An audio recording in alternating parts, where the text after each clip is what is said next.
and welcome to the public and the people who follow the Audiology Private Practice Forum and independent audiologists in South Africa to our first podcast of 2024.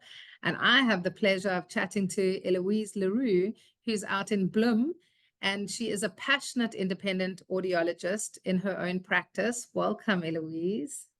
Thank you, Cora. Nice to chat with you this morning. It's so nice to see you. Ilouise, you and I go back long ways. When we were together in the Warren Esterbrook's auditory verbal therapy, and then at a later stage when you joined APPF. Can you tell me a little bit about your practice and what you are passionate about?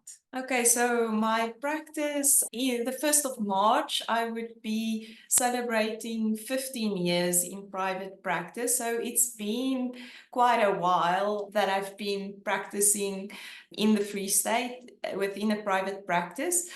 I think my involvement with cochlear implants right from the start of my career and the opportunities, like you mentioned, being involved in the rehabilitation of the cochlear implant with the rehabilitation side of children and adults of the cochlear implantation has really been a passion for me ever since, to really get early intervention services to parents and families that deal with hearing loss. So our practice has been running a newborn hearing screening program in one of the private hospitals here in Bloemfontein for about 13 years.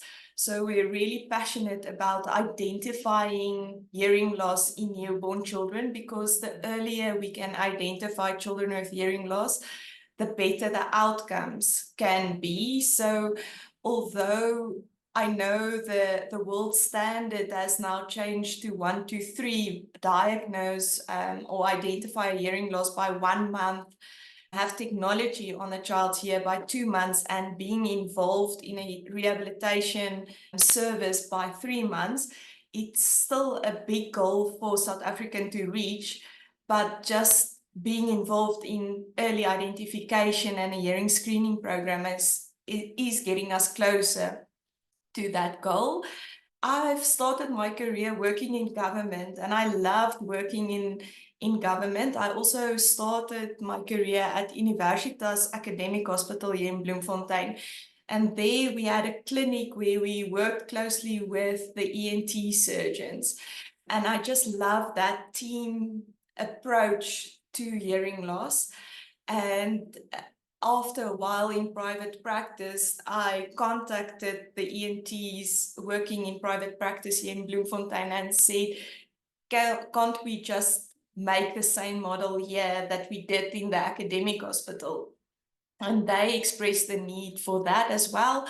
And that's where I started the audiology clinic in Medi-Clinic hospital in Bloemfontein, where we now test a wide range of patients, fit many manufacturers' hearing aids, as well as implantable devices. And I'm very passionate of really helping children and adults with hearing loss. It's amazing, Ilouise. The fact that you have a team of passionate ENTs and other physicians that are all on board is half the job, half the battle is won. So that's amazing. Can you tell me a nice heartwarming story of any of the children that you're working with, or early intervention that you're offering, that has been something that has really stayed in your heart and in your mind that just makes you keep on going? Cora, do you have tissues on hand? Because here comes many, I can just get them handy.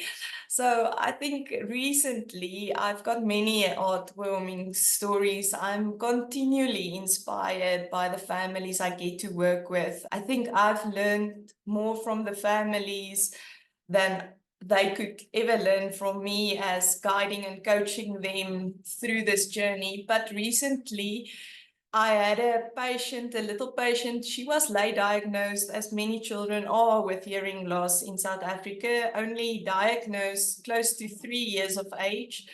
She got a cochlear implant, and she lives with a grandmother of almost 70 years old. And they came to me for rehabilitation after the cochlear implant.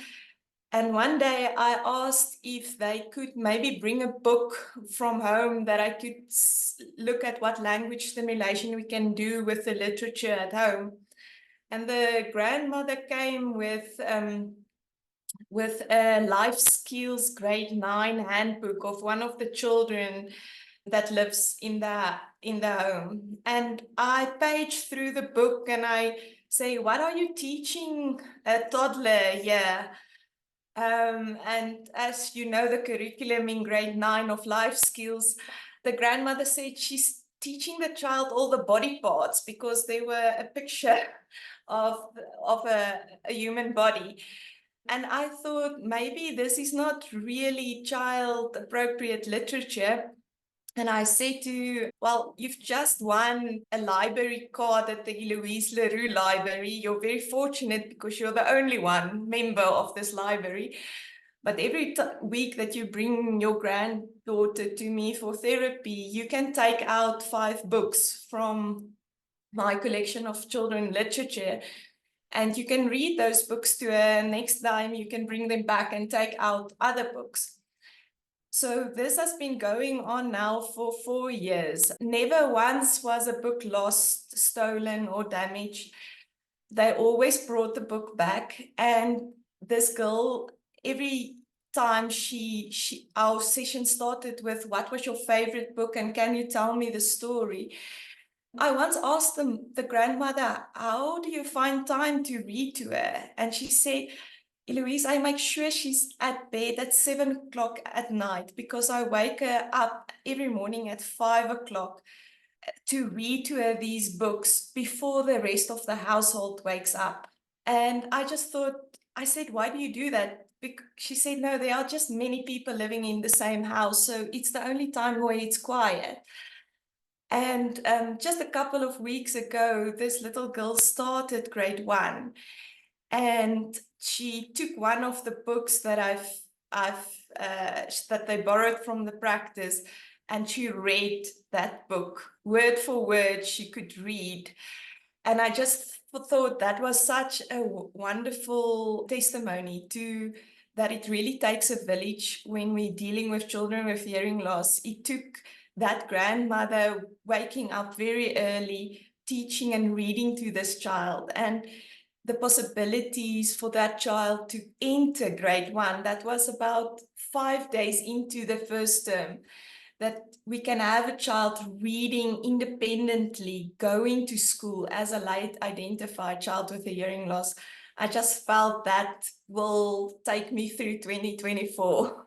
Oh, that is so heartwarming. That's amazing as well. Not just that you've shared your library books, with them and given them something that they wouldn't have had access to. That, I mean, that is just amazing on its own. But the fact that she can read them, and it is absolutely brilliant. Well done. It's so heartwarming. Thank you for sharing that. Are there other areas in audiology that you're passionate about that you offer to your other patients that might be looking or watching this video?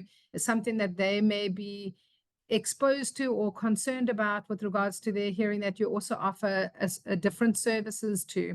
Our practice really focus on finding the very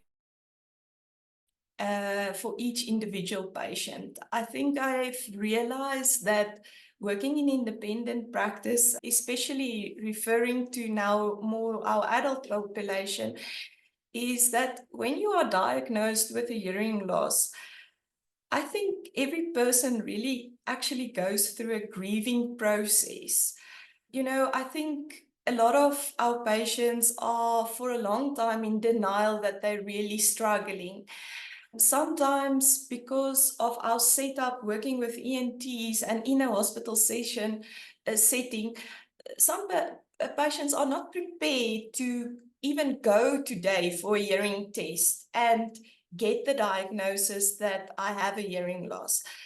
So I think I've come to realize that although we as professional audiologists knows what is best practice and what the urgency of getting good technology on patients' ears. I think I've learned a lot of really giving patients guidance and empathy to understand where they are in dealing with the hearing loss. And therefore, we find that it's more effective for patients just to process the diagnosis of a hearing loss, get another opportunity to ask the questions, maybe trial a hearing aid first if they don't want to jump to the fitting first, but just offer patients a space to process their needs and where they are in the process of accepting and managing their hearing loss.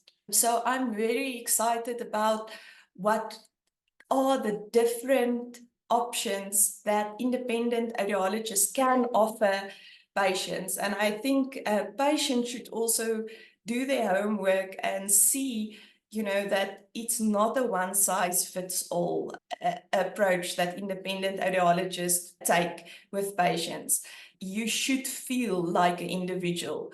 You should feel that you're in a safe space and that the audiologist is really trying to understand your needs within a consultation. Yeah, it's so true. And it's so real that this is how important it is for us to educate the public in making the right decision. I mean, I know most of us have had patients that have come for a second or a third opinion, or they've been fitted elsewhere and they've been unsuccessful.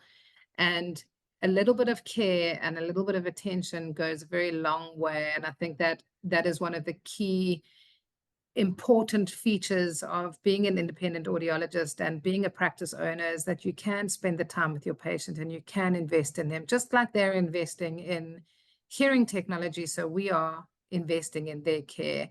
And for anyone in the public that is watching this, Ilouise Le Roux is a fantastic independent audiologist in Bloem, and she is available for any ages from newborn to geriatric, and will give you very personalized and individual attention to your hearing needs. So follow us on Independent Audiologists and on our YouTube channel. And if you want, you can search for an audiologist on www.independentaudiologist.co.za, and you can locate Ilouise and contact her directly.